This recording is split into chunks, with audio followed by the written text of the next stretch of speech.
mesa Cultura, Fortalecimento da Democracia e Combate aos Autoritarismos no Seminário Cultura, Democracia e Cidadania na América Latina. O professor Rodrigo Dinius, que ia mediar essa mesa, amanheceu adoentado, então nos informou agora. Eu vim aqui cumprir essa função com muita alegria, pela honra de receber esses dois professores, referências nossas nesse campo da reflexão sobre a cultura. Então, nós vamos começar ouvindo a professora Nilma Lino Gomes. A professora é pedagoga pela UFMG, mestra em educação também pela UFMG, doutora em antropologia social pela Universidade de São Paulo e pós-doutora em sociologia pela Universidade de Coimbra e em educação pela Federal de São Carlos. Professora titular emérita da Faculdade de Educação da Universidade Federal de Minas Gerais. A professora integra o corpo docente permanente da pós-graduação em Educação, Conhecimento e Inclusão Social da Faculdade de Educação. Atua também como professora voluntária da Faculdade de Educação desde 2019. Tem interesse nas seguintes áreas: diversidade, cultura e educação, relações étnico-raciais e educação, formação de professores e diversidade étnico-racial, direitos humanos, políticas educacionais, desigualdades sociais e raciais, movimentos sociais e educação, com ênfase especial na atuação do movimento negro brasileiro. Então, uma honra imensa, professora Nilma, te ouvir, te receber aqui nesse nosso encontro, e te passo a palavra. Obrigada. Muito obrigada, Fernando. Um bom dia para todas as pessoas aqui presentes. É uma honra estar aqui dividindo essa mesa com Albino Rubim. Eu tenho certeza que vou aprender muito com essa partilha aqui, dessa parceria. E parabenizar, né, a Pró-Reitoria de Cultura, Fernando, um prazer estar aqui com você também, por esse evento, o segundo seminário, né, e a continuidade e renovação das discussões tão importantes sobre a relação entre a universidade e a cultura, a nossa sociedade e esse campo cultural tão vasto, tão intenso e, ao mesmo tempo, tão atacado, né, de várias formas. Eu estou tentando aqui refletir com vocês, eu vou tentar refletir sobre o tema que me foi dado, né, a ideia da cultura, o fortalecimento da democracia e o combate aos autoritarismos. Vou tentar refletir sobre esse tema com vocês. E eu começo, então, dizendo que a relação entre a cultura, o fortalecimento da democracia e o combate aos autoritarismos, ela é uma relação muito complexa, né? É uma relação muito facetada, então é um desafio pensar sobre isso. A cultura, então, eu quero entendê-la aqui como uma força ativa, né, que atua fortemente na nossa consciência coletiva, digamos assim, e que se faz presente nas nossas mais diversas práticas, dentre elas as práticas políticas, né? E que esse fortalecimento da democracia, ele é capaz, então, de promover o que a gente vai pensar de uma cidadania ativa, de um pensamento crítico, da diversidade de ideias, né? E isso tem a ver com o campo da cultura. E já o combate aos autoritarismos, eu penso que requer um reconhecimento e um estímulo, se é que eu posso dizer assim, a entender a pluralidade cultural e política do nosso país, a defesa contínua à liberdade de expressão de fato e não de forma distorcida, como tem sido reiteradamente repetida por setores da extrema-direita nos últimos anos, né? E eu acho que pensar, então, o combate aos autoritarismos é pensar nessa luta por uma liberdade de expressão na nossa sociedade que ultrapasse o reducionismo que a liberdade de expressão tem recebido nos últimos tempos, né? O autoritarismo impõe determinados tipos de visões, determinado tipo de expressão, determinado tipo de uma ausência da liberdade. Isso faz parte desse conjunto do que a gente vai entender como um autoritarismo. E eu entendo que essa democracia que nós lutamos e que entendemos aqui quando pensamos que a cultura é capaz de possibilitar esse fortalecimento da democracia, que é entendida como esse sistema político que vai priorizar a participação cidadã, direitos humanos, Estado de Direito, ela precisa de uma cultura política que valorize alguns princípios éticos cidadãos para a sua consolidação.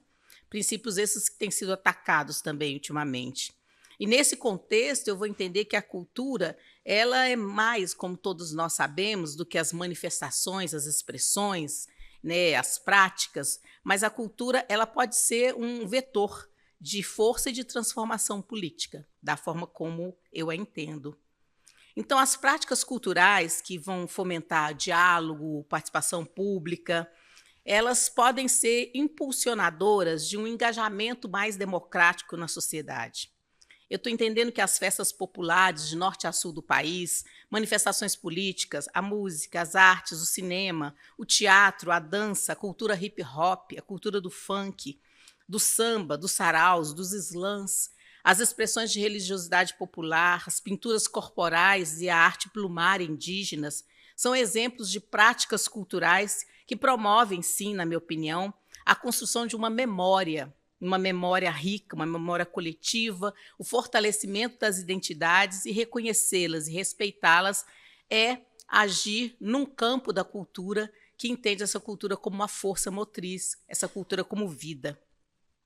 Viver, então, em uma sociedade que vai reconhecer, que vai impulsionar esse dinamismo cultural, ao invés de condená-lo, né, pautado em valores moralistas, fundamentalistas religiosos, possibilita a construção do que eu vou pensar como subjetividades inconformadas, e alguns autores e autoras já falaram sobre isso. Inconformadas com o quê? Né? Com a desigualdade, inconformadas com a injustiça, com a opressão, mais informadas sobre as dinâmicas sociais, subjetividades mais críticas em relação a processos políticos, produzindo uma democracia culturalmente indagadora, uma democracia culturalmente mais politizada. É uma aposta que eu faço, e essa minha aposta é que essas subjetividades inconformadas, construídas e estimuladas no campo da cultura entendida como viva e vida, tornem-se mais fortalecidas e mais atentas aos ataques à democracia dos dias atuais. Eu entendo também que a possibilidade de uma estreita relação entre a cultura e a democracia é um dos temores dos grupos que atacam o Estado democrático de direito. Em regimes e sociedades autoritários, o campo da cultura ele torna-se um alvo daqueles que tomam de assalto o poder ou dos grupos dominantes que controlam as instituições do Estado. No entanto, nós sabemos que, se há alguma força que não consegue ser totalmente calada, em situações como essas, é a força da cultura. A cultura ela existe porque nós, sujeitos históricos, sociais e culturais, existimos também. E existimos não somente para aceitar a dominação. Nós existimos, e a história nos mostra, que nós existimos para contestar a opressão. Toda a história colonial, toda a história da escravatura no Brasil, na América Latina, contada hoje pelo olhar crítico da história, é um processo de violência e de reação cultural também a essa violência. E uma das formas dos grupos oprimidos, digamos assim, colonizados, resistirem, tem sido por meio da cultura por eles e elas produzidos. E aí, nesse sentido, eu entendo que é possível afirmar que a cultura ela é também resistência. As expressões culturais elas são uma das formas de questionamento de estruturas do poder.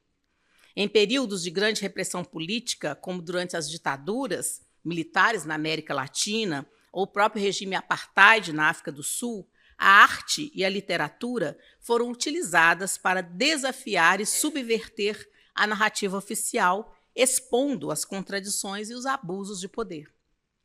Por meio da criação artística, é possível transcender barreiras institucionais e alcançar, talvez, o que chamamos de um imaginário coletivo, despertando uma consciência das injustiças das estruturas sociais vigentes que nós temos. Lembremos, por exemplo, do teatro, e aqui eu quero exemplificar o teatro como uma forma de expressão e de crítica política dos regimes opressivos que já vivemos, na construção de uma consciência política, como as peças de Bertolt Brecht na Alemanha nazista ou o Teatro do Oprimido, de Augusto Boal, no Brasil, durante a ditadura cívico-militar. E também o Teatro Experimental do Negro, construído por Abdias do Nascimento e tantos outros e outras no Brasil, que também durante a ditadura militar, durante a ditadura, períodos de ditadura, melhor dizendo, que inclusive inspirou Augusto Boal. Então, uma das características da cultura como resistência, que eu quero destacar aqui, é o fato dela se pautar pela contestação e por uma, digamos assim, sede de justiça. Mas essa efervescência que reside na cultura, que é o meu olhar aqui, desenvolvida em um campo democrático que reconhece a sua força, precisa ser organizada também, estimulada também, promovida. E é nesse sentido é que eu vejo o papel de um Estado democrático e a construção das políticas culturais. Para que tenhamos políticas culturais fortes, nós necessitamos também de orçamento digno. E talvez, olhando da perspectiva do Estado, nós poderemos compreender que a relação entre o reconhecimento da cultura como uma potência democrática ou não, analisando o histórico das políticas culturais no Brasil, e aí eu não vou falar tanto assim, porque eu estou ao lado de quem estuda as políticas culturais, né? Mas eu vou estar aqui dar a minha opinião, né? Analisando o histórico das políticas culturais no Brasil, seus programas, suas ações, quem é escolhido para assumir as coordenações desses trabalhos em nível estatal, em nível nacional e local, o orçamento recebido, nós podemos entender, talvez, qual ênfase ou quão significativa ou não é a ênfase nesse próprio campo cultural, pela própria forma, muitas vezes, como o Estado trata as políticas culturais. É uma sinalização para a gente entender, na minha opinião. E aí eu estou me referindo às políticas culturais construídas nos períodos democráticos, pois nós sabemos que nos períodos e nos governos autoritários, né, que também implementam, isso acontece de uma forma contrária, né? Uma forma contrária ao que a gente entende que é uma política cultural impulsionada e que se impulsiona a democracia. E eu acho que a pauta da cultura, do ponto de vista das organizações, das instituições, ela é sempre incômoda. Ela nunca é uma pauta muito bem aceita, porque ela é uma pauta, se é pensada a cultura como resistência, ela é uma pauta crítica, e ela é uma pauta que critica muitas vezes as próprias instituições responsáveis por levar à frente o plano da própria cultura. E isso nós vivemos historicamente no nosso país, né? E nos tempos em que vivemos a cultura, essa cultura que aqui vivemos, essa profusão cultural, eu acho que a gente pode entender que a cultura como resistência é o que a gente precisa para a construção e fortalecimento da democracia, porque ela pode nos ajudar a fazer a crítica aos autoritarismos. Então, promover essa cultura que todo mundo fala, olha, uma cultura inclusiva, uma cultura plural, não é apenas um compromisso ético, na minha opinião. Pode ser uma estratégia política para assegurar ou para lutar por uma cidadania ativa, por uma cidadania mais informada do próprio mundo que nós vivemos. E diante desse crescente ressurgimento das tendências autoritárias nas várias partes do mundo, não é só no Brasil, eu acho que é fundamental que esse papel da cultura como resistência ele seja valorizado, ele seja protegido como uma parte integrante das nossas lutas pela democracia, da nossa luta pelos direitos humanos. Então, muitas vezes temos uma certa dificuldade, talvez, de articular vários campos, como a cultura, a educação, os direitos humanos, as artes, as mais diversas áreas e setores da nossa sociedade em prol da democracia. Acho que a cultura pode nos ajudar a fazer essa articulação e ser um pouco esse amálgama, nesse momento que nós precisamos tanto de que esses setores, olhados e trabalhados pelo campo progressista, estejam mais juntos do que nós já estivemos. Mas como pensar a força dessa cultura na construção da democracia e no combate aos autoritarismos, se nós vivemos no Brasil um país cuja estrutura social, estrutura econômica, ela é alicerçada no colonialismo e também no racismo. Na expulsão das culturas indígenas, africanas e afro-brasileiras, do patamar de cultura dominante, digamos assim, durante tanto tempo, ou na tentativa de exclusão? Na desigualdade de classes, de raças, de etnias, de gênero, que transformam a diversidade intrínseca dos coletivos diversos, transformados em desiguais, em inferioridade. Como viver e como articular essa cultura de resistência na construção da democracia? Nessa sociedade onde nós podemos indagar, será que a nossa concepção democrática de cultura aberta, não entendida como muito mais do que formas de expressão, de manifestação, mas também como construção e produção de sujeitos e sujeitas culturais vivos, dinâmicos, como podemos tentar ou compreender isso em uma sociedade que tem na sua raiz posturas muito autoritárias, né?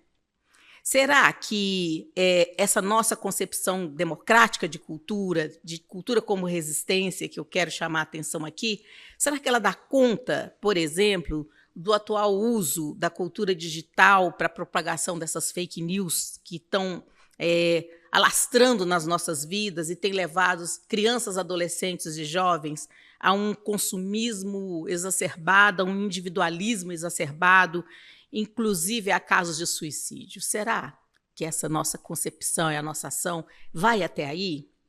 E aí eu quero citar o professor Paulo Henrique Martins, no artigo dele chamado Cultura Autoritária no Brasil, um texto antigo de 99, cuja reflexão, ou partes da reflexão dele ainda são muito atuais, e eu peço licença para citá-lo. Ele fala o seguinte: ao tratar do tema, pelo recurso à ideia de uma cultura autoritária, nós pretendemos mostrar ser o autoritarismo um conjunto secular de representações, de crenças, de valores, de normas que impregnaram historicamente por dentro, molecularmente, as instituições públicas e privadas no Brasil. Em particular, o que podemos denominar de uma organização política que tem no seu centro a figura do Estado e que resistem com vigor às tentativas de mudanças feitas pelas forças mais democráticas. Nessa perspectiva, continua o autor, o autoritarismo não é algo que se agrega ou se elimina das instituições, desde que sejam garantidos os direitos democráticos previstos na Carta Constitucional, modificadas as posições dos atores envolvidos no jogo do poder ou alterados os discursos legitimadores de uma prática política. Ele vai nos dizer que, como cultura, o autoritarismo ele constitui um campo de forças que fornece a centralidade simbólica e inspira, tradicionalmente, a organização das instituições de poder e da política no Brasil. E assim entendido, ele vai nos dizer que o autoritarismo constitui um significante das instituições brasileiras que está enraizado na experiência colonial, adaptando-se, conservando-se, sem desaparecer as novas formas, ao ressaltar esta cultura. E ao ressaltar essa cultura, com um pacto histórico escravista e racista, que serviu para conformar a organizações das estruturas de poder no Brasil, desde o século XVI, não implica em minimizarmos a importância das novas formas de poder produzidas com o capitalismo global nos fins do século XX. Ele vai falar a época. Ao contrário, se de um lado é verdade que no contexto de uma sociedade complexa e aberta, como a brasileira atual, existem formas de autoritarismo que deve ser explicada a partir da expansão de uma cultura de massa global, de um outro lado, deve-se atentar para o fato de que as raízes da cultura autoritária no Brasil remetem a certas condições singulares que não são explicadas pela contemporaneidade, certas soluções de compromisso marcadas por um espírito especulador da empresa colonial, pelo racismo utilitário e pelo sentimento nobiliárquico, que marca a formação e a reprodução dos clãs ao longo dos séculos. A definição de autoritarismo como uma manifestação cultural, diz ele, específica, parece-nos, enfim, pertinente para sugerirmos duas hipóteses. Primeiro, as possibilidades e as velocidades possíveis das tentativas de democratização das instituições no Brasil, elas dependem do nível de resistência oferecida por um campo de poder que é movido por uma cultura autoritária secular. E segundo, a exclusão social atualmente conhecida no país se deve, por um lado, se de um lado reflete as tendências do capitalismo global, de outro revela a resistência cultural. E essa resistência cultural pode ser tanto da elite renovada pelo industrialismo, quanto dos povos, dos grupos que lutam com resistência a esse próprio autoritarismo. Eu acho que essas reflexões do autor, ela nos ajuda a refletir que no Brasil o alicerce da invasão colonial, da dominação, da escravidão, do capitalismo, do neoliberalismo, caminha junto com a produção de uma cultura autoritária no nosso país. E, na minha opinião, é essa cultura autoritária que é o berço da efervescência da onda de ódio, de rejeição, de intolerância, de violência, às diferenças e de temor à diversidade cultural, racial, étnica, de gênero, de orientação sexual, que se exacerba no Brasil de hoje. Então, há um embrião que hoje está, de alguma forma, desabrochando, porque encontrou condições para se desabrochar. No Brasil, nós tivemos tempos em que o governo e o Estado foram tomados por forças de uma direita, digamos assim, menos selvagem, se é que eu posso dizer. Nesse período, de alguma forma, havia um apelo moral e um apelo estatal, digamos assim, de manter um nível tolerável a força criativa e de resistência dos grupos contrários à ideologia do poder, dos grupos contrários a essa cultura do autoritarismo e a sua forma de se contrapor, digamos assim, a esses governos e a forma como o Estado era visto e agraciado como um Estado neoliberal. No entanto, quando nós vivemos os tempos de governo e Estado nas mãos das forças de esquerda, mesmo que ainda tenha sido uma esquerda muito negociadora com vários grupos políticos e do poder em nosso país, esse apelo moral estatal, neoliberal, digamos assim, sofreu rupturas oriundas das forças sociais mais progressistas, pelos movimentos sociais, pelos movimentos dos setores culturais progressistas. E a cultura como resistência, ela teve e tem essa capacidade de mostrar a cara diversa e desigual do Brasil, que afronta as elites brancas. Satisfatórias ou não, as políticas culturais nesse período assumiram um outro perfil, projetos, programas, ações que valorizavam mais as culturas mais locais, sujeitos mais diversos, grupos, camadas populares, que produziam e produzem, e elas emergiram de alguma forma nesse cenário político, cultural e artístico educacional. Houve, de alguma forma, algum tipo de fratura, talvez, nessa raiz autoritária aí que nos acompanha desde esse período colonial, em função da própria ação e mobilização dos sujeitos e um pouco mais de entrada nas ações do governo que orientava o Estado daquela época. Nós vimos algumas mudanças em nível governamental, nós vimos mudanças em nível estadual, municipal, e aí eu estou falando das políticas culturais mais específicas. Havia muitas lutas locais travadas também.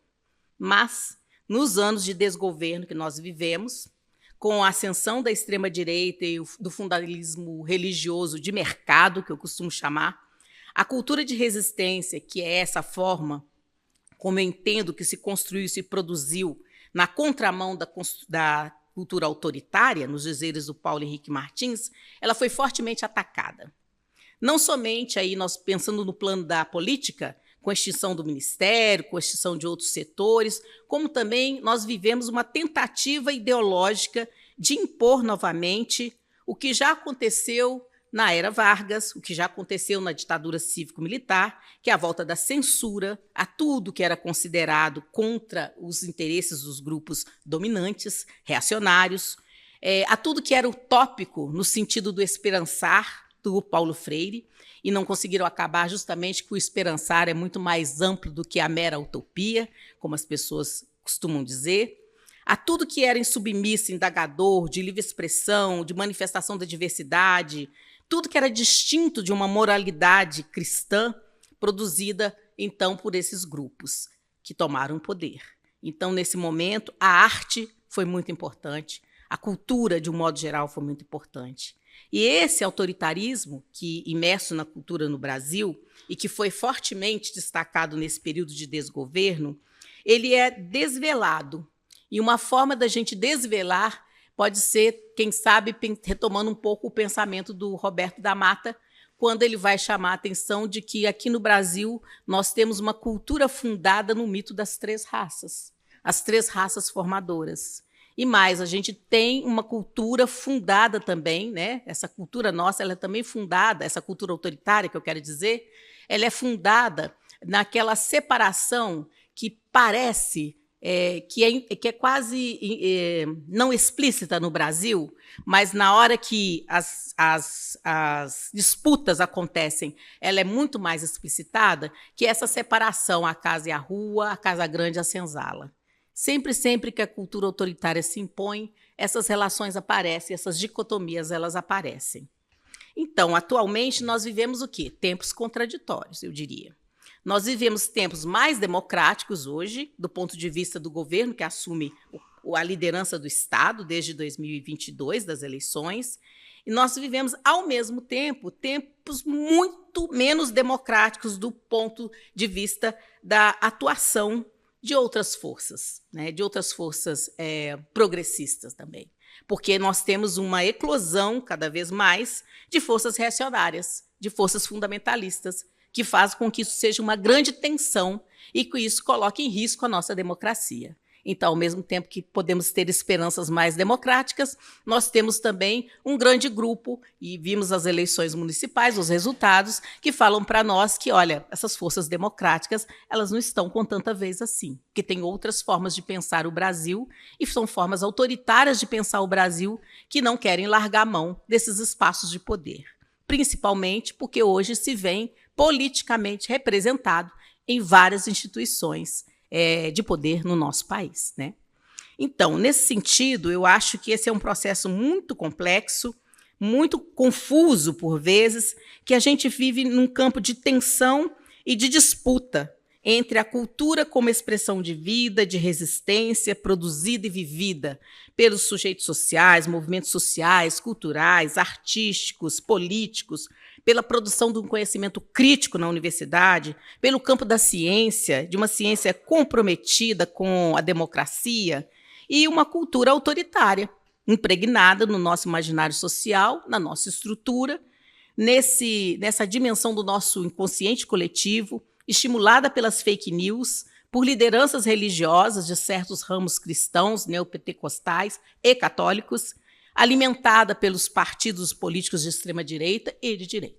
Vivemos exatamente isso. Então, o que eu quero chamar a atenção é de que, quando nós pensamos o campo da cultura como essa efervescência diz respeito tanto a uma dimensão dessa fruição da criatividade, da resistência, como também essa efervescência pode ser de autoritarismos e de violências, que também faz parte do ser brasileiro. Faz parte dessa nossa cultura, embora nós não gostamos de admitir isso. Nós não gostemos de admitir que o ser brasileiro carrega também autoritarismos e violência. Não carrega a única diversidade, o amor, a beleza, o samba, a mulata, o futebol. Não é assim? Ideologicamente, é assim que o Brasil era apresentado. E muita gente acreditou e acredita ainda que é assim. Bom, mas nós estamos em um momento de profundas transformações, do qual nos fala o texto da abertura da programação do nosso segundo seminário. E eu quero dialogar com ele, finalizando. É importante nós reconhecermos que, sim, nós estamos imersos e imersas em múltiplas crises. E uma dessas crises ela é cultural. E eu digo que nós também estamos imersas e imersos em um campo de disputa. Essa disputa ela é política, ela é social, ela é econômica, ela é educacional e ela é cultural. Nós temos valores, nós temos modos de viver, modos de pensar, tecidos no campo da cultura, como a expressão do humano, da liberdade, da criatividade, da resistência, e, ao mesmo tempo, no campo da cultura autoritária, nós temos racismo, nós temos heteropatriarcado, LGBTQIA+fobia, capacitismo, tudo tramado no reino da branquitude. E A universidade, como uma instituição que traduz as transformações em políticas educacionais, eu estou dialogando com o texto, e projetos acadêmicos que reconhecem a transversalidade do conhecimento na contemporaneidade, como nós enfatizamos na apresentação do nosso seminário, que é motivo da nossa conversa, dos grupos que nós vamos organizar aqui, buscando essa complexidade de sua produção e circulação, atravessada pelos contextos culturais, tem uma responsabilidade nessa arena política da disputa cultural. Temos uma responsabilidade. Uma não, várias. Reafirmar a universidade como uma instituição cultural é colocar-se nessa arena e posicionarmos. E posicionar significa afirmar que nós temos um lado. Um lado. Pode a universidade falar que ela tem um lado? A universidade pública? Se o discurso da neutralidade, da ciência, já não cabe mais na produção do conhecimento, da pesquisa, ele também não cabe nessa disputa política e cultural entre os setores reacionários que querem aprisionar os sujeitos e a cultura e os setores democráticos que querem libertar os sujeitos e as diversas formas de expressão cultural. Aqueles setores que lutam pela liberdade de expressar posições, os setores progressistas, no caso, que eu estou chamando aqui, de explicitar conflitos, dores, amores, sexualidades, vivências, práticas sociais, ancestralidades e tradições. O campo estético-cultural, artístico-cultural, melhor dizendo, como uma parte fundamental na produção de conhecimento, no planejamento estratégico e nas ações que nos farão atravessar esse momento fortalecidos rumo a uma revitalização da democracia e da justiça social, estou dialogando conosco, ele é tenso, conflitivo e tem que ser insubmisso. E muitas vezes essas características elas se chocam com a concepção e com as práticas de universidade pública que nós vivemos. Chocam-se com uma concepção de universidade, até mesmo como instituição cultural. Então, entender a universidade como uma instituição cultural hoje, na minha opinião, é entender que esse tempo de disputa é também tempos de lutas e de ações afirmativas.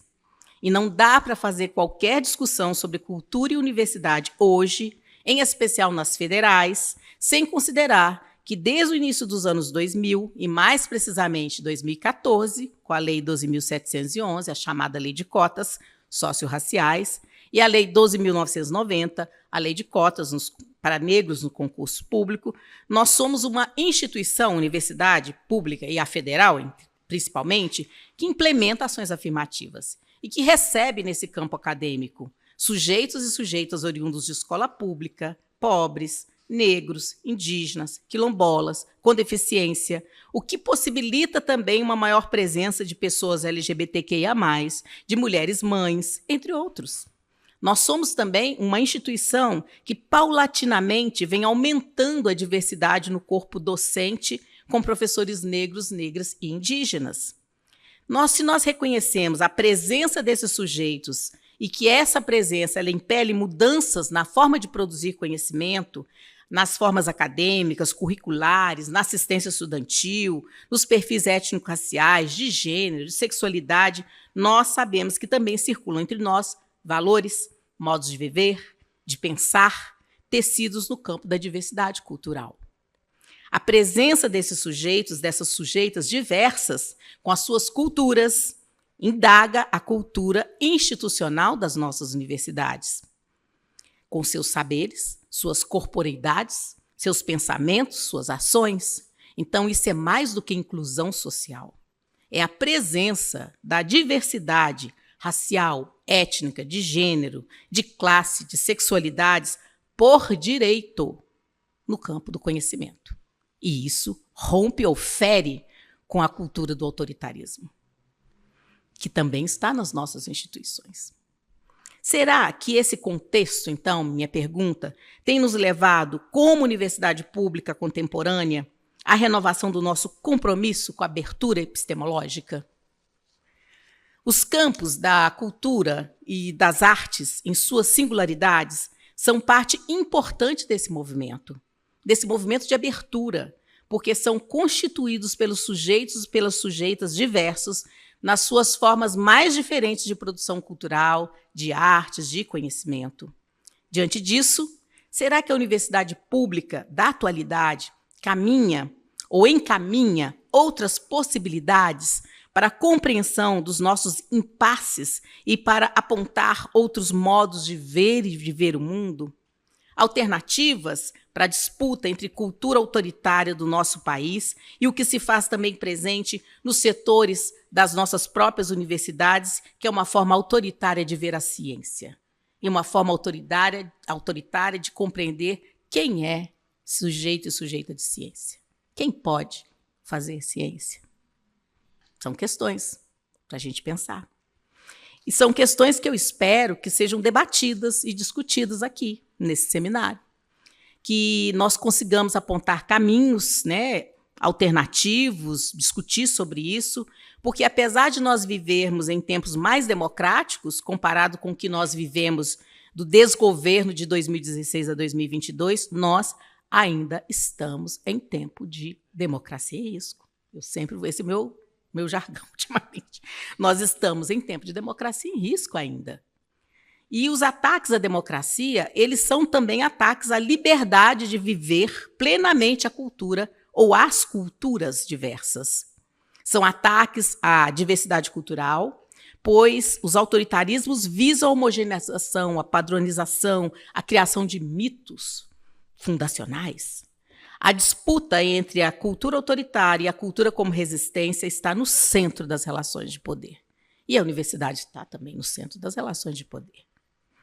Os tempos atuais, eles impulsionam a universidade a tomar uma posição progressista e, por isso, não cabem nessa instituição a existência de autoritarismos, racismos, heteropatriarcado, capacitismo, LGBTQIA+fobia, etarismo. Sabendo-se que eles existem, porque existem na sociedade, são fenômenos perversos que existem na nossa sociedade, eu entendo que a tarefa da universidade pública é explicitar cada vez mais a sua posição. Explicitar a sua posição contrária a esses fenômenos perversos, nos seus canais institucionais, na sua forma de gestão e nas disputas que temos pela gestão, nos seus currículos, garantindo o direito à cultura e reafirmando-se como instituição social e cultural orientada para o fortalecimento da democracia. Mas não é qualquer democracia. Tem que ser uma democracia radical. Uma democracia insurgente. E assim eu termino. Muito obrigada.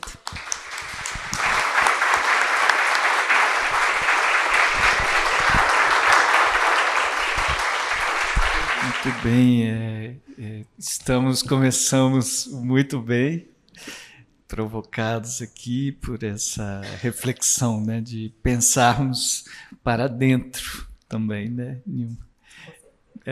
Então, essa tarefa, né, que nos é dada aqui e relembrada por nossa querida ministra, sempre ministra, Nilma,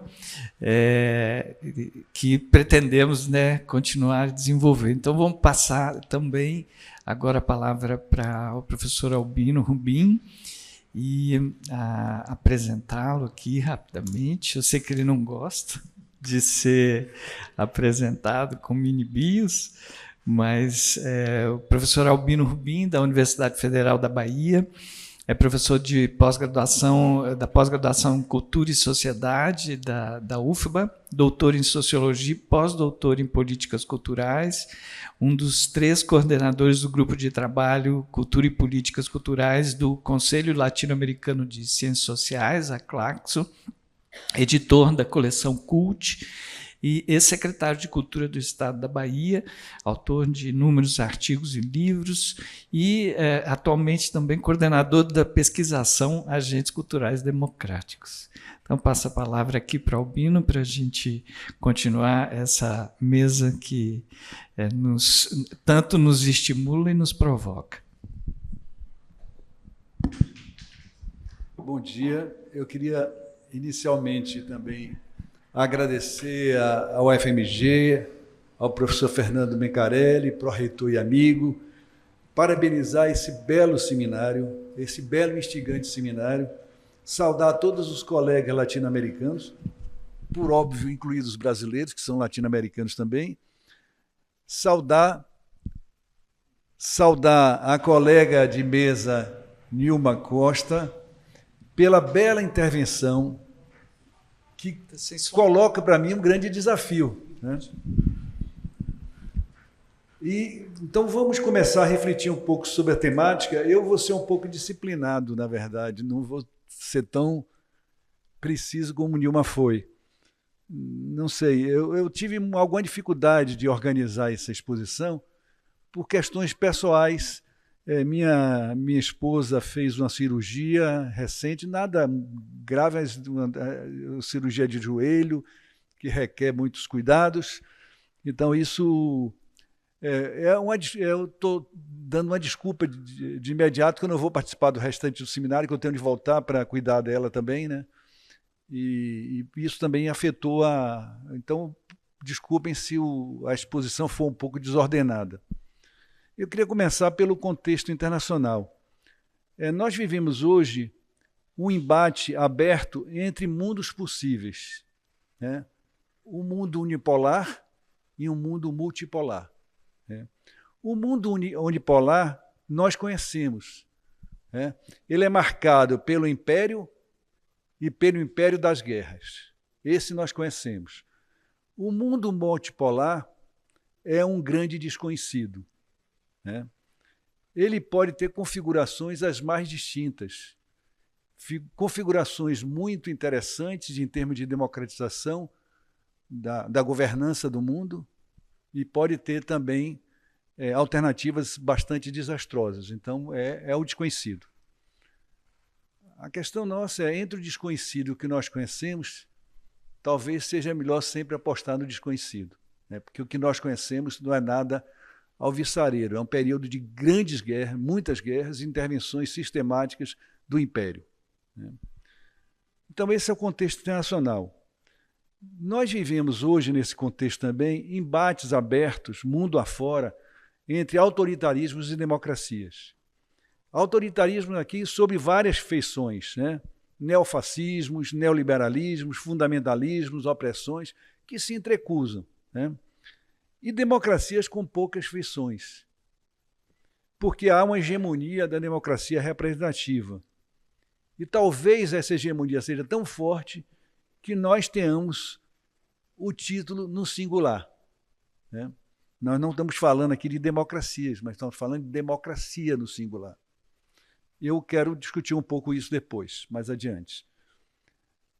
Vivemos hoje, portanto, cenários que são cruciais, não só de disputa entre mundo unipolar e mundo multipolar, entre autoritarismo e democracias, mas também disputas no interior da democracia. Porque a hegemonia da democracia representativa está em crise. Nós não temos nenhuma dúvida disso. E essa crise da democracia representativa é uma das maneiras de abrir a emergência dos autoritarismos, de possibilitar a emergência dos autoritarismos.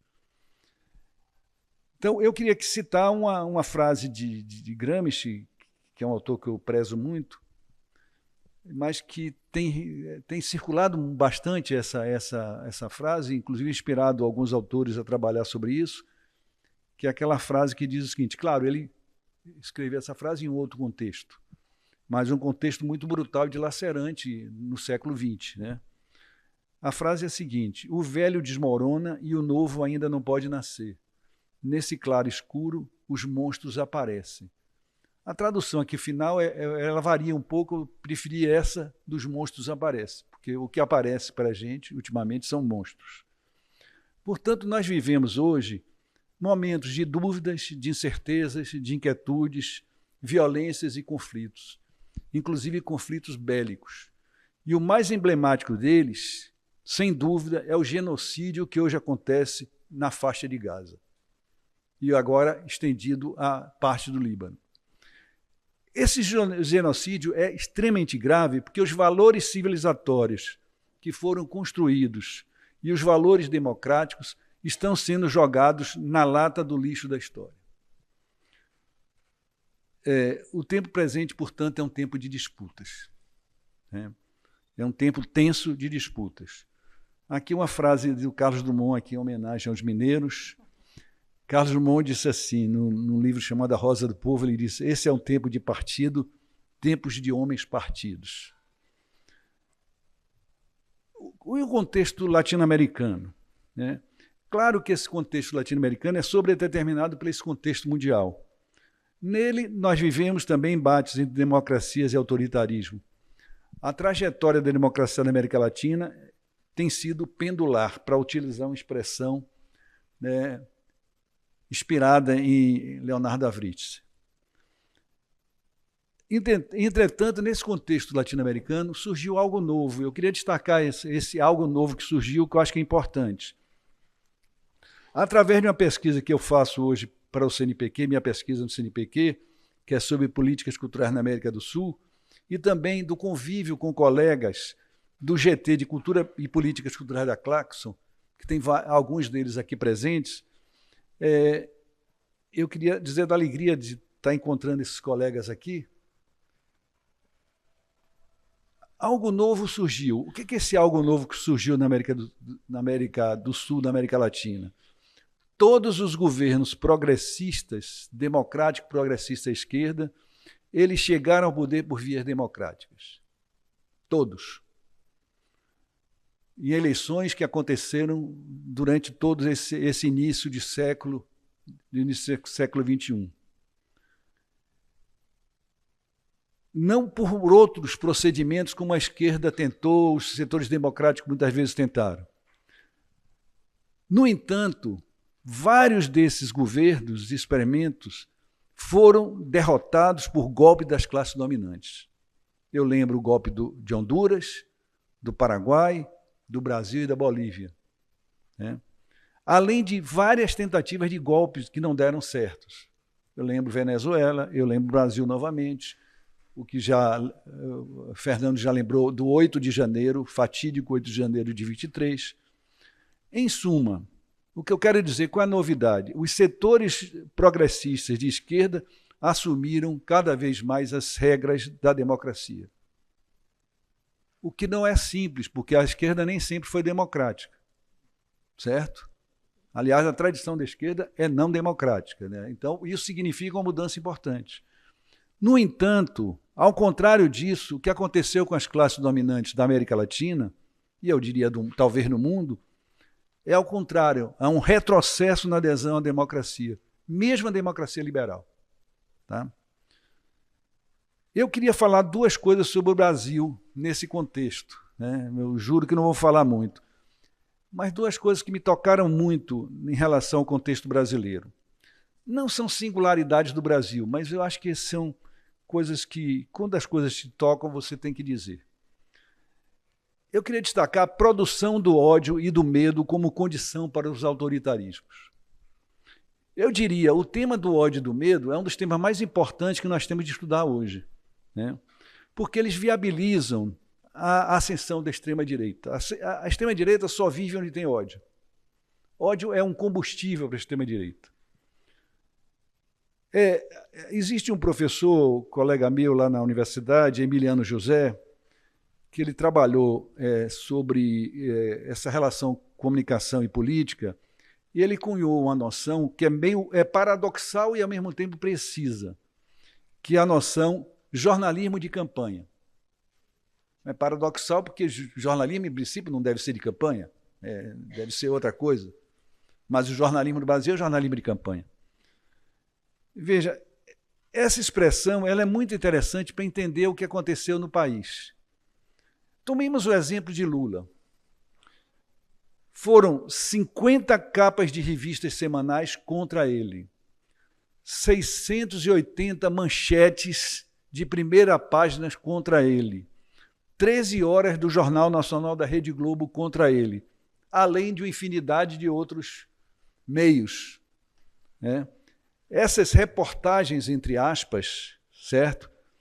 Elas foram fundamentais para a construção do ódio no país.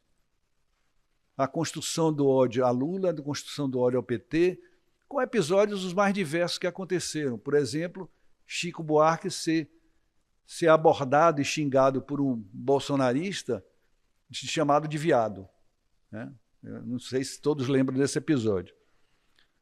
Então, eu diria isso, que é muito importante, porque essa produção do medo e a produção do ódio é um dado fundamental que tem tudo a ver com a questão da cultura, né?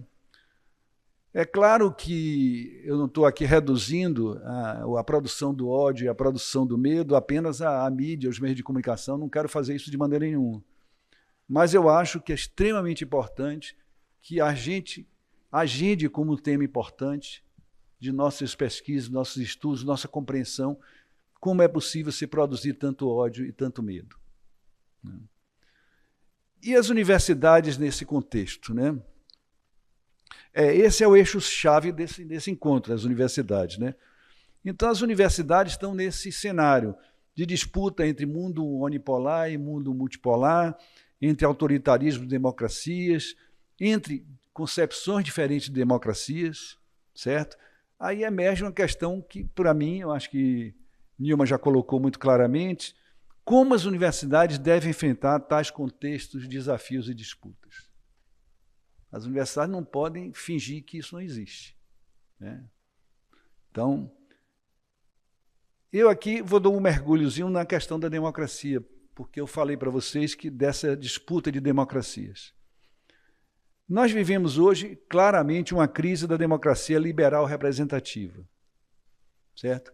E o pior, que essa democracia em crise, ela tem sido manipulada e utilizada como arma de guerra. Arma de guerra mundo afora. Em nome da democracia, a autodeterminação dos povos tem sido triturada, sucumbida, destruída, né? Mas quais são os sintomas dessa crise da democracia liberal representativa? Eu vou pegar aqui primeiro um texto do Álvaro Garcia Linera, né, o ex-vice-presidente da Bolívia, num livro recente que ele escreveu sobre a democracia. Ele observa que existem 3 tipos de problemas para a democracia liberal representativa.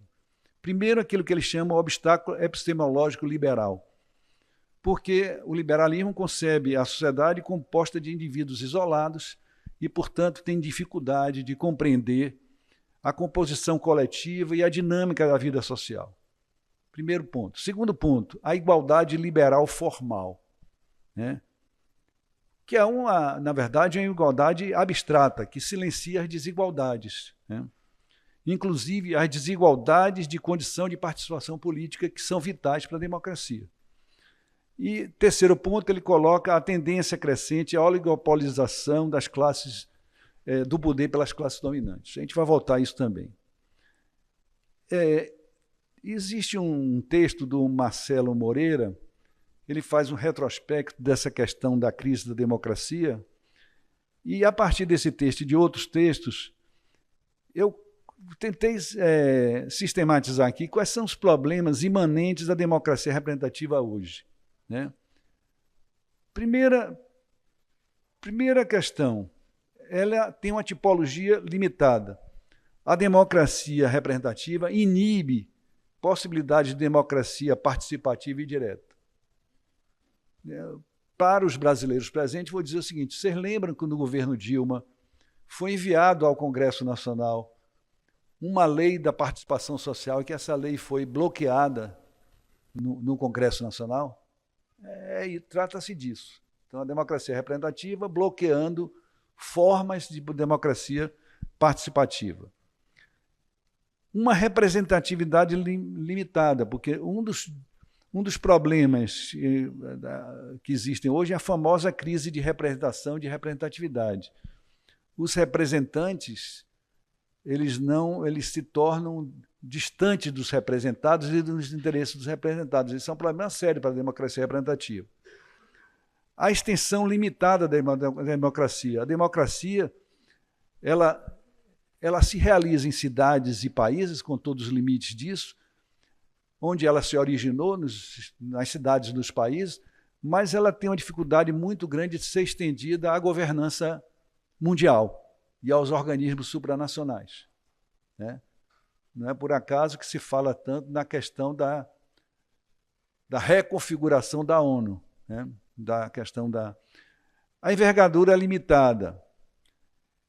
Muitos dos poderes têm sido subtraídos à democracia.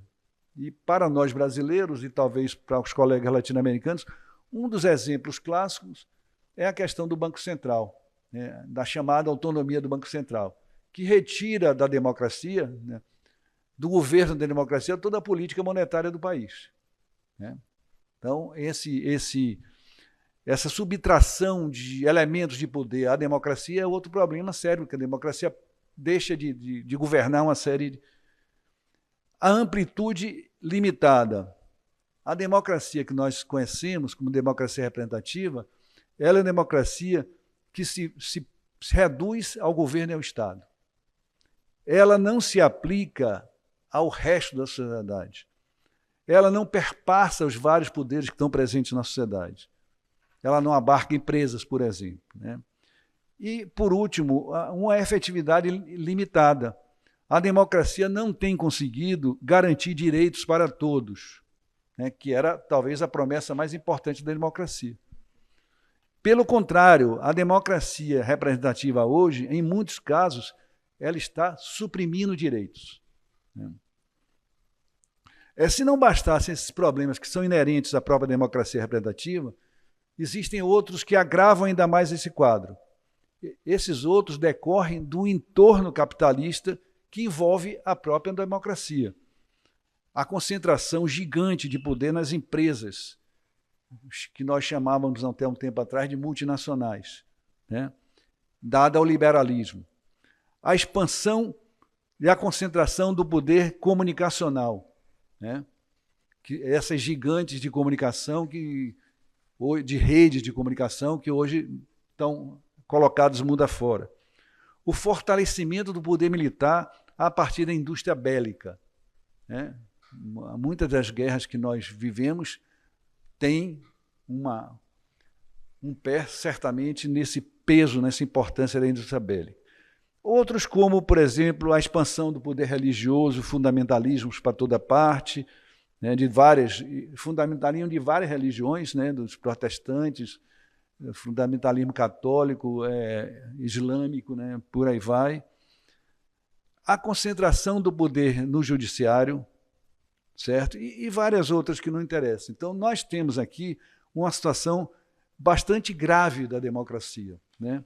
Porque o que nós temos é concentrações de poder cada vez maiores, impedindo aquilo que Pietro Ingrao colocava como muito importante, que era a socialização da política, a colonização do campo da política por outros campos, né, que preocupava uma figura importante como a Hannah Arendt, a prevalência da pequena política em relação à grande política, na distinção que Gramsci faz, a não realização das demandas da população e, portanto, das promessas da democracia, e uma política sem utopia, e uma política de democracia sem utopias, né?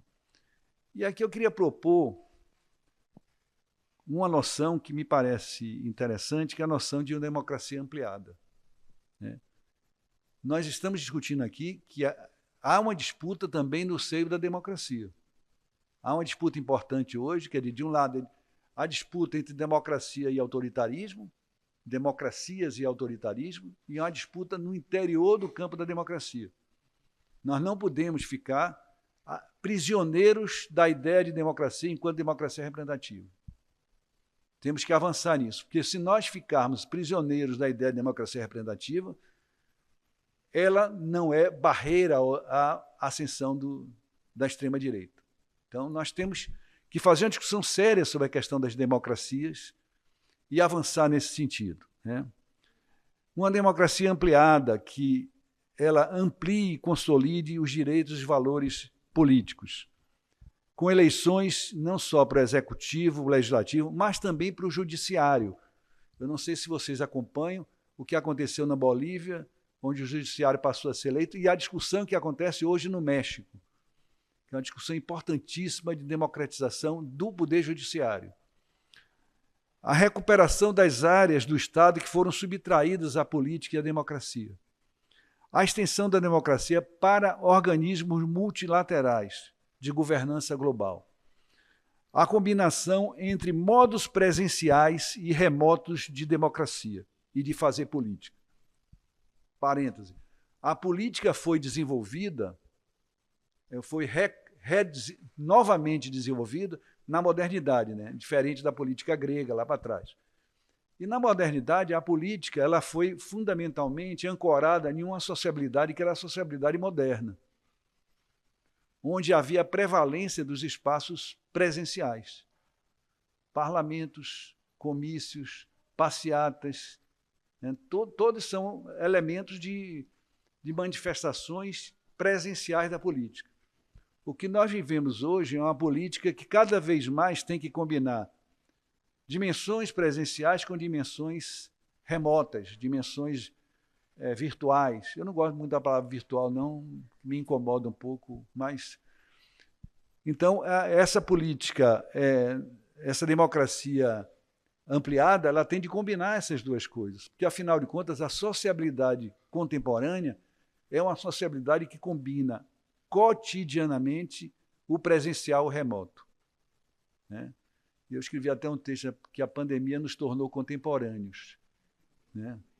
Porque foi isso que aconteceu. Nós agora somos muito mais presenciais e remotos do que antes da pandemia.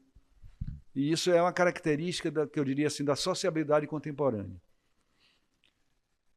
E também caberia uma combinação entre a democracia representativa e formas de democracia participativa e direta.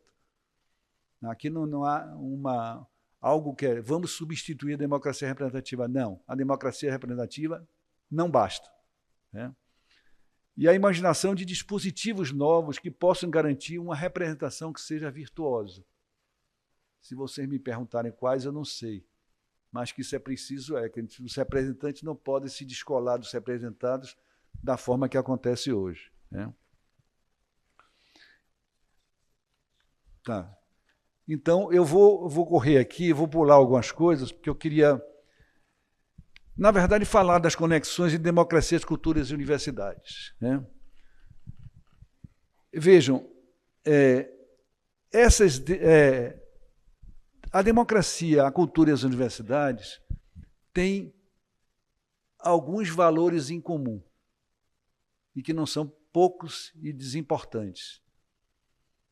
Mas tem esses valores em comum só quando elas se realizam enquanto instituições de forma plena.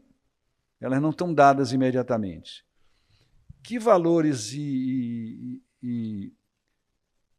comum são esses? Esses valores estão colocados em disputa.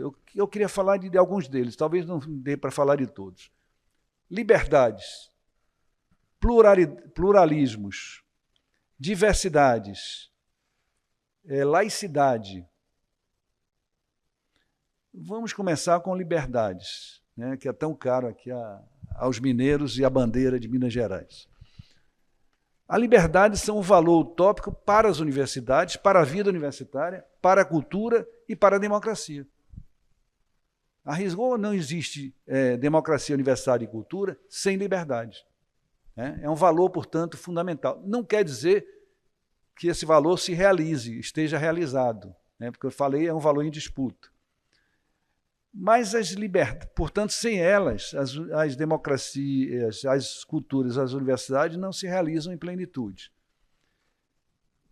O que acontece hoje com as liberdades? Eu diria assim, elas estão sendo sequestradas pela direita e pela extrema-direita. Lembrem, Berlusconi, como era o nome do partido dele mesmo? Trump. Bolsonaro, quantas vezes ele falou em liberdade? Javier Milei, como é o nome do partido de Javier Milei mesmo? Né? Então, a liberdade tem sido sequestrada pela direita. Eles defendem a liberdade o tempo todo. Só que é outra liberdade. Não é a liberdade como nós entendemos. O que é a liberdade para a extrema-direita? É a desregulação de normas sociais. É a possibilidade de uma sociedade sem normas. No limite, numa sociedade sem normas. onde prevaleça o mais forte. Né? Então, essa é a lógica. Mas essa é uma disputa importante, porque é a disputa que se dá num valor que é fundamental para nós, num valor que é fundamental para a democracia, num valor que é fundamental para a universidade e para a cultura. Né?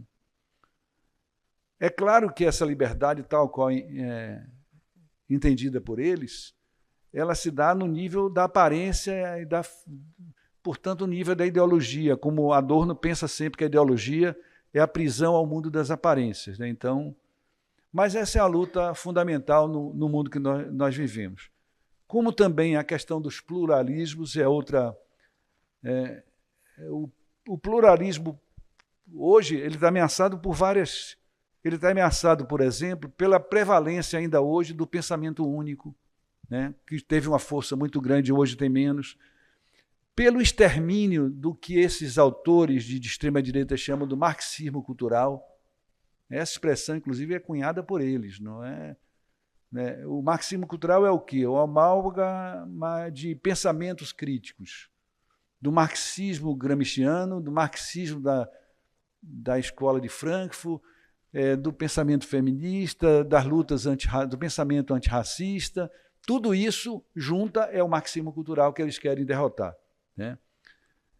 O pluralismo hoje também está sendo interditado pelas gigantescas redes de informação e de comunicação.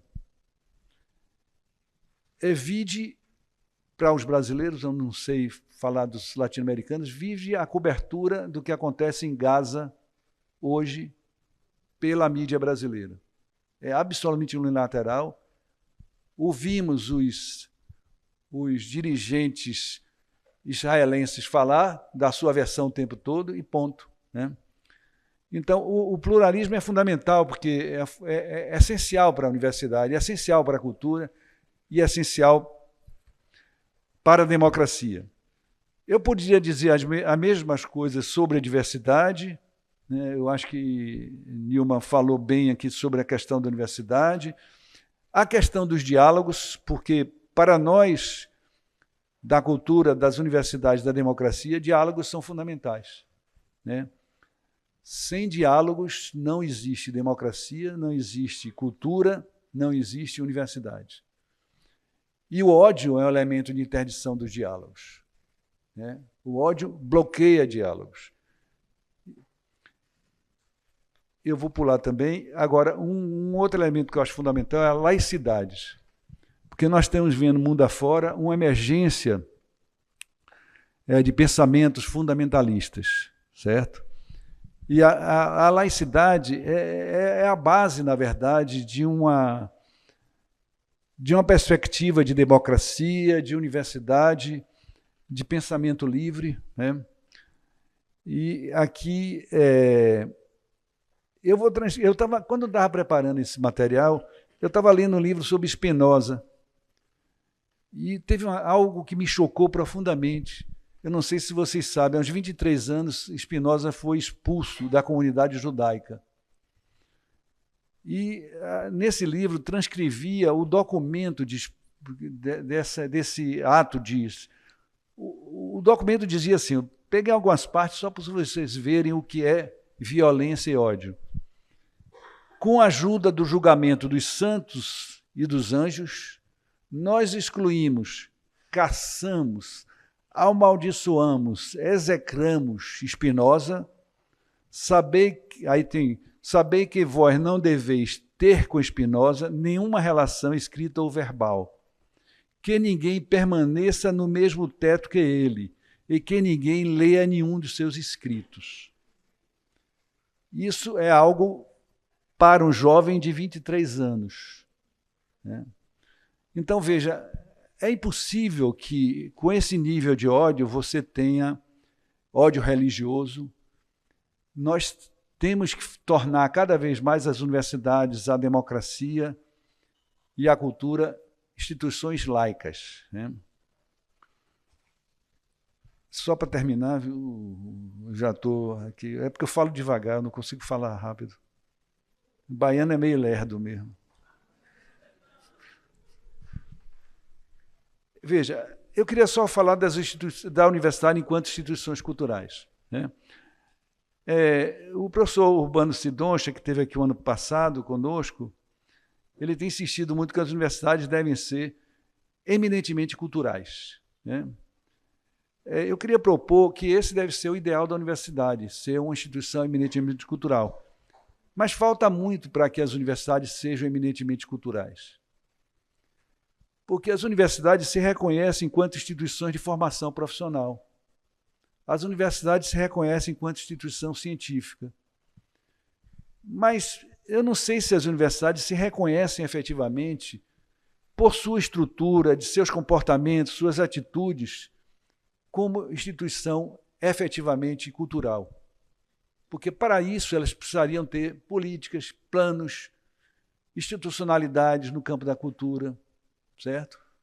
Então, essa me parece aqui uma discussão importante para a gente aqui nesse seminário, né?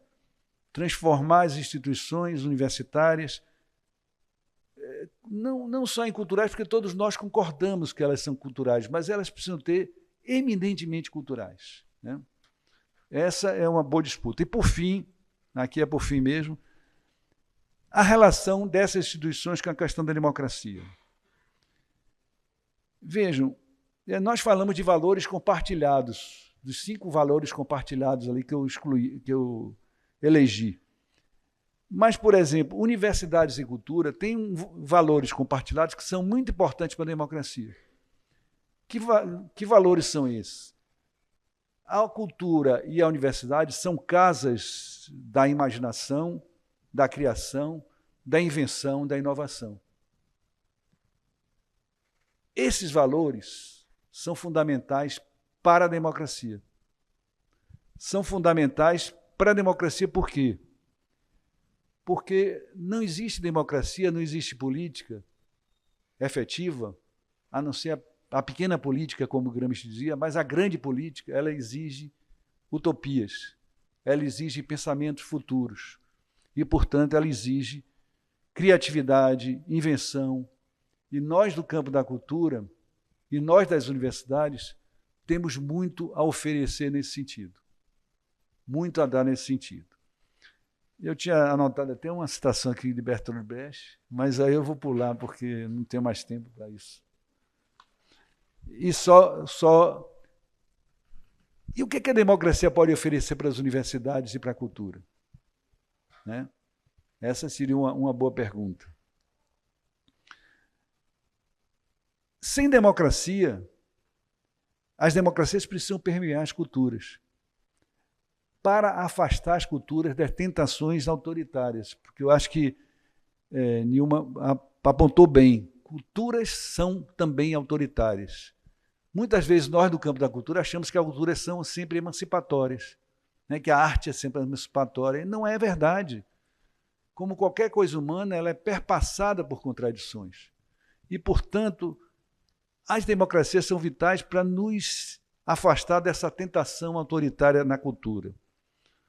De outro lado, as democracias têm de permear as universidades, porque também, como Nilma falou, as universidades têm tentações autoritárias, têm estruturas autoritárias, têm perspectivas elitistas, né?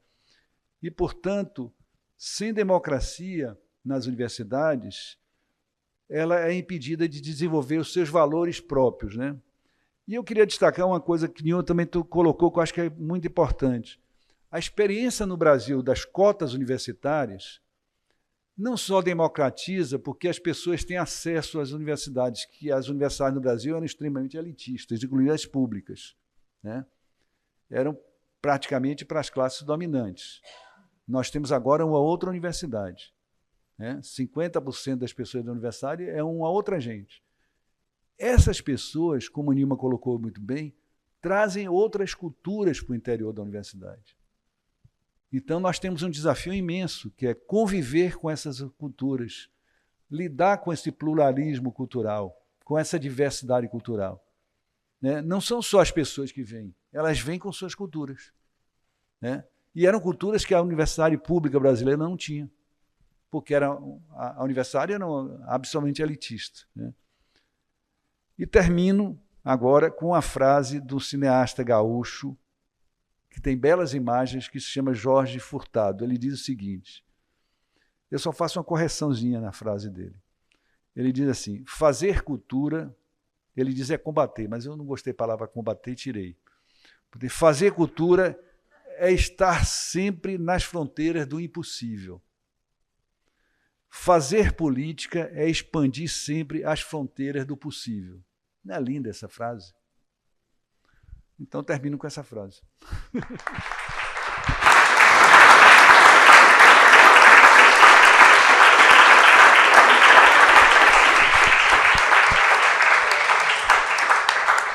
Bem, depois dessas duas falas incríveis que nos colocaram muitos desafios, muitas questões,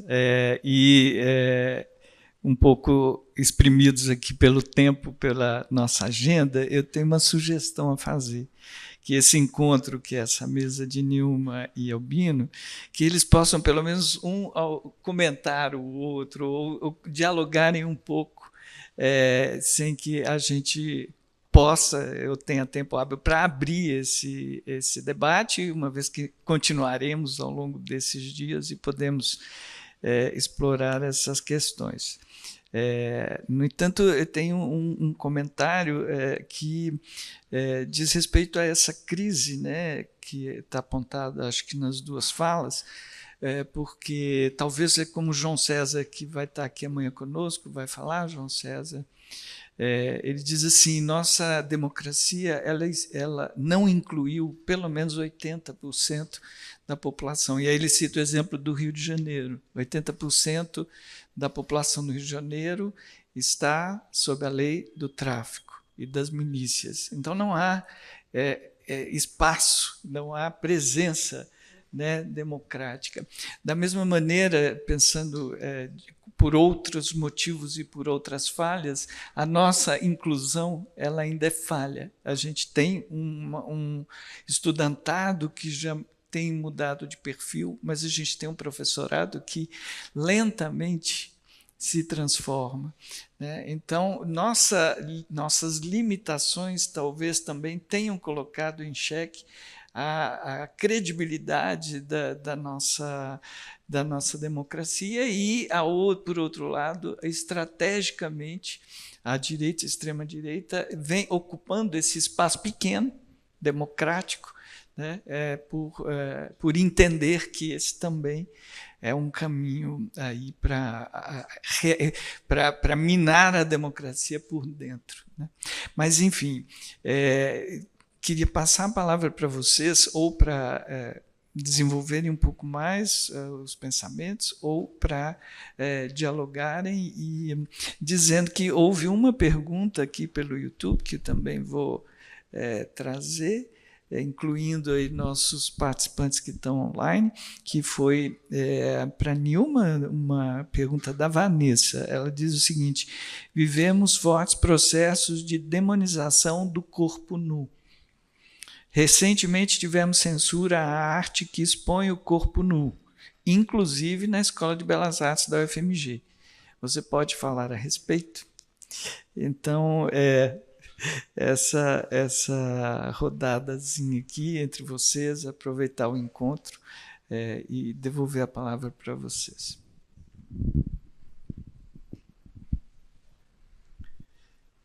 Quer começar, Nilma? Pode ser? Eu estou pensando aqui na demonização do corpo nu, né? Que a pergunta me fizeram, inclusive na Escola de Belas Artes, né? Quer dizer, contradição das contradições, né? Vamos pensar assim, né?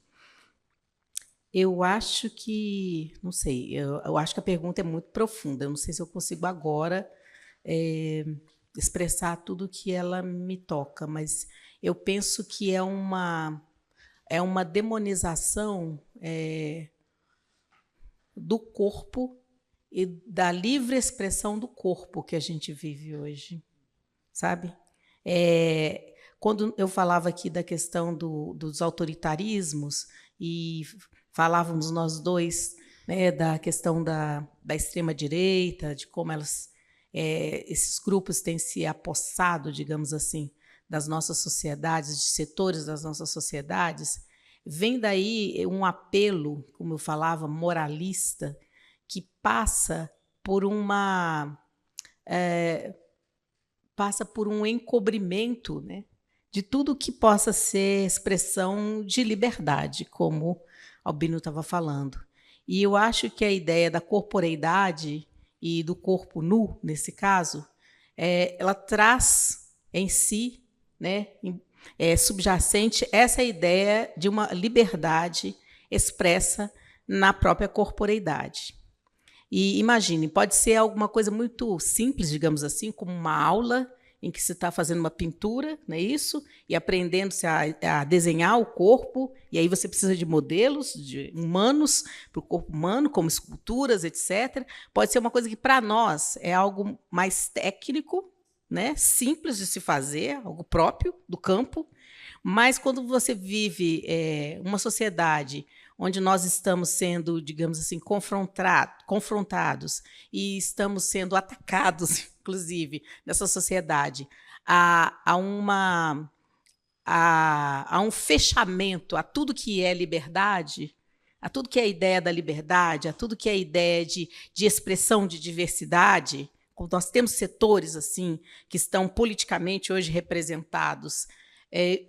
Tudo isso que para nós víamos com os nossos olhos como algo que é próprio ou das áreas, ou como é próprio da liberdade cultural, da liberdade política de expressão, tudo isso vira algo a ser demonizado, tudo isso vira algo a ser proibido, algo que se reveste de um moralismo exacerbado e com interdições, vira interdição. Então, eu não sei o caso, a situação que foi colocada, mas eu vejo que há muito essa ideia de um fechamento e de um determinado padrão de política, um determinado padrão estético, um determinado padrão da própria corporeidade, etc. E quando você vive em contextos de padrões de dominação, toda e qualquer forma que possa expressar um mínimo de liberdade ou de libertação em relação ao que esses padrões dominantes pensam, tenta ser vetado, tenta ser interditado. E, num contexto que nós estamos de um encontro dos setores dominantes, outro dia eu ouvia um filósofo africano falando sobre essa relação do cristianismo com a África e de que, nessa dimensão de uma religiosidade que se exacerba e que vai além da fé, ela é uma forma de dominação, demonizar é algo muito próprio, né? Então, eu vi um filósofo africano falando sobre isso, que quando os europeus chegam no continente africano, com a sua religiosidade, com a sua religião, mais do que religiosidade, olham e falam assim, bom, onde nós vamos encontrar o demônio aqui?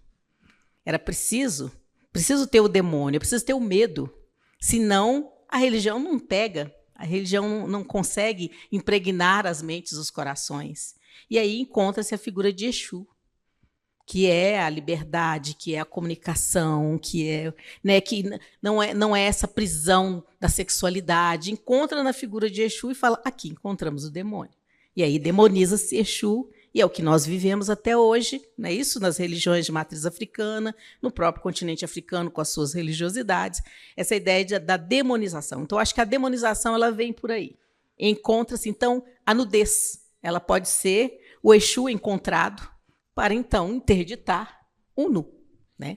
Então, eu estou falando aqui que a Vanessa não está aqui comigo conversando. Vanessa, você está me vendo por aqui, mas eu estou inferindo a partir do que você me provocou.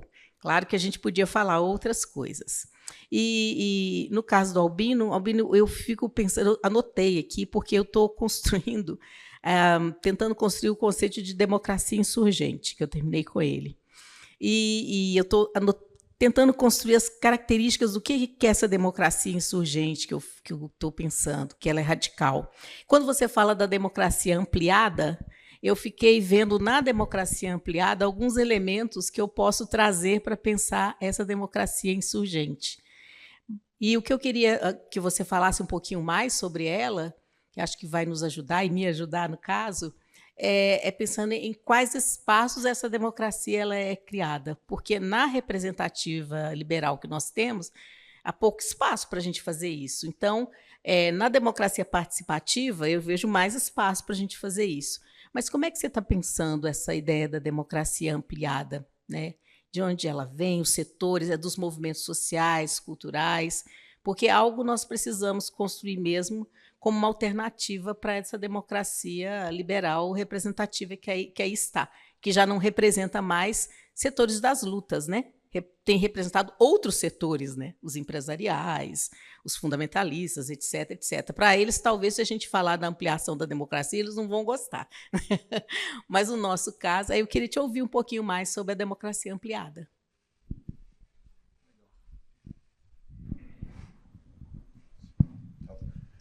Veja, de onde é que vem a ideia de uma democracia ampliada? Vem de vários lugares. Um desses lugares é a seguinte constatação, que é uma constatação importante no século XX, de vários autores, particularmente eu citaria Foucault, de que o poder não é uma coisa, é uma relação, e que o poder não está só no Estado e no governo, que o poder está na sociedade. Os vários estudos que ele fez mostraram claramente isso, né? O manicômio, por exemplo, né? Então, veja, a ideia é que você tem uma série de relações sociais que, até bem pouco tempo atrás, não eram consideradas relações de poder. Vamos pensar aqui na relação homem e mulher. A relação homem-mulher, até o século XIX, era a relação do campo do privado, não era do campo do público. Aí isso se resolve em casa. Não se falava assim? Isso se resolve em casa. Não é mais assim. A relação entre homens e mulheres passou a ser uma questão do campo público. Portanto, uma questão tematizada. Qual é o partido hoje? Mesmo os partidos de extrema-direita têm políticas em relação às mulheres, né? Então, esse tema virou um tema... Então, é o reconhecimento de que a democracia não basta ser uma democracia, por exemplo, do Estado. Quer dizer, nós temos que aprofundar a democracia do Estado e do governo, sem nenhuma dúvida, cada vez mais, né? E os bloqueios a isso são imensos. Mas, de outro lado, é o reconhecimento que existe uma série de relações de poder que tem de ser democratizada na sociedade. Então, essa democracia tem de ser ampliada para além do Estado. Esse é um exemplo, né? Por isso que eu gosto do termo democracia ampliada, né? Mas alguns autores trabalham com outros termos, né?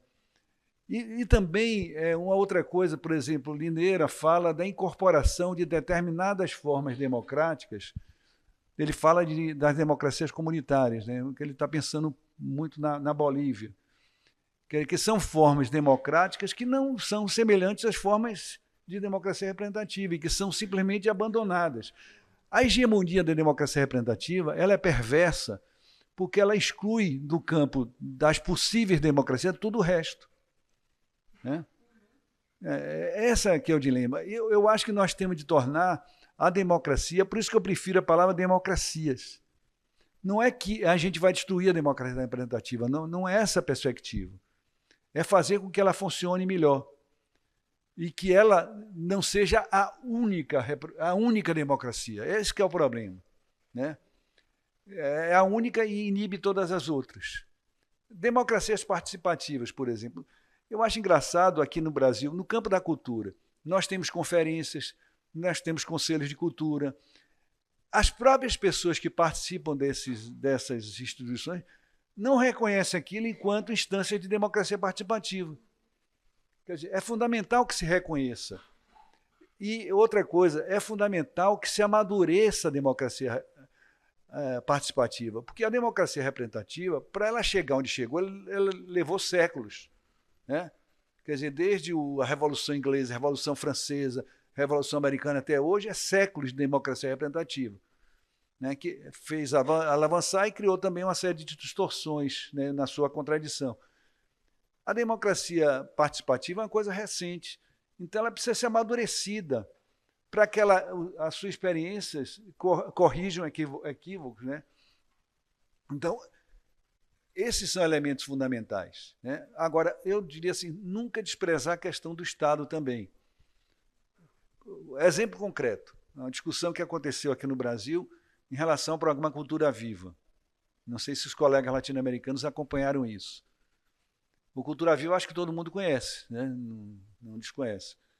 Então, quando começaram a ter alguns problemas no Cultura Viva, disseram, não, é um problema de prestação de contas, porque as pessoas não aprenderam a prestar contas. Eu digo, não, não é um problema de prestação de contas, não é um problema gerencial. É um equívoco olhar os problemas do Cultura Viva dentro dessa perspectiva. O Cultura Viva incorporou na relação com o Estado brasileiro comunidades novas, comunidades culturais que nunca tinham tido relação com o Estado brasileiro. Ela abriu. Ao abrir, você tem de criar mecanismos específicos para comportar essa abertura. Eu brincava assim, você não pode tratar a agricultura familiar com os mecanismos do agronegócio, porque não vai dar certo. Então, na hora que você abriu o Estado brasileiro para nova conexão com setores e comunidades culturais, se você aplicar os mesmos procedimentos, não vai dar certo. Então, o Estado precisava ser democratizado. Então, o problema do Cultura Viva não era um problema de gestão, não era um problema de prestação de contas, era um problema que tinha um Estado inadequado, que o Estado se comportava em relação às comunidades com os mesmos mecanismos que como uma empresa cultural. Não podia dar certo isso. Então, essas discussões todas, eu acho que passam. E eu queria dizer, só para completar aqui, para não me alongar demais, os baianos falam muito também, falam devagar e falam muito. O discurso baiano é um dos terrores da humanidade. Então, veja, eu queria dizer o seguinte, nós, enquanto universidades, eu falando aqui do ponto de vista da universidade, nós temos alguns papéis fundamentais. Primeiro papel, experimentar a democracia internamente da forma mais radical possível. Certo? Quer dizer, eu diria assim, para os colegas latino-americanos, para os colegas estrangeiros, nós temos uma eleição de reitor que os colegas estrangeiros ficam... Quer dizer, nós temos eleição de reitor que votam professores, funcionários e alunos. Certo? Não é assim. As grandes universidades do mundo hoje não têm aquela figura, é uma eleição estranhíssima, que há pessoas que não são nem do quadro da universidade. Né? Então, nós temos que experimentar radicalmente. Nós temos de fortalecer a democratização da universidade no sentido de acesso das pessoas. As cotas são fundamentais, mas as cotas com política de assistência para as pessoas permanecerem nas universidades. Temos que estender esses mecanismos para a pós-graduação, como muitas universidades têm estendido. Temos que estender esse mecanismo para o corpo docente, para o novo corpo docente das universidades, para o novo corpo de funcionários das universidades. Então, nós somos uma instituição que podemos radicalizar a democracia, inclusive com esses valores, radicalizar a pluralidade, a liberdade, né, a diversidade, né, a laicidade, que são valores próprios da gente. Então, mas, de outro lado, nós temos que aprender que não podemos ficar para dentro. Né? Nós não podemos imaginar essa ideia de objetividade, que confundir objetividade com neutralidade. Newman disse uma coisa muito importante, nós não podemos ser neutros, nós não somos neutros. Nesse quadro que eu tentei passar para vocês, a neutralidade é o suicídio. É o suicídio da instituição universitária. Quer dizer, nós temos que jogar todo o peso que a instituição universitária tem nessa disputa desse tempo, né? Que é a disputa da democracia radicalizada, vamos usar assim, certo? Se nós não fizermos isso, num contexto que é muito complicado, agora, fazer tudo isso sem perder aquilo que é singular da universidade, que é a produção do conhecimento, que é o respeito da diversidade, a produção qualificada de conhecimento, tudo isso a gente tem que manter. Agora, temos que fazer a universidade aberta cada vez mais para a sociedade. Quer dizer, essas discussões que passam, porque se nós não conseguirmos... Veja, existe uma captura de instituições pela extrema-direita que é impressionante. Né? Quer dizer, se nós não tivermos esse papel, né, nós, eu diria assim, o autoritarismo está aí. O fundamentalismo está aí. Agora, temos que aprender a fazer essa relação sem perder a nossa singularidade. Eu acho que é importante isso. Né? Temos que fazer essa relação com a sociedade, é fundamental isso. Criar quais são os mecanismos que nos podem se relacionar com a sociedade. E vamos inventar, vamos ter capacidade de invenção, vamos ter capacidade de criação.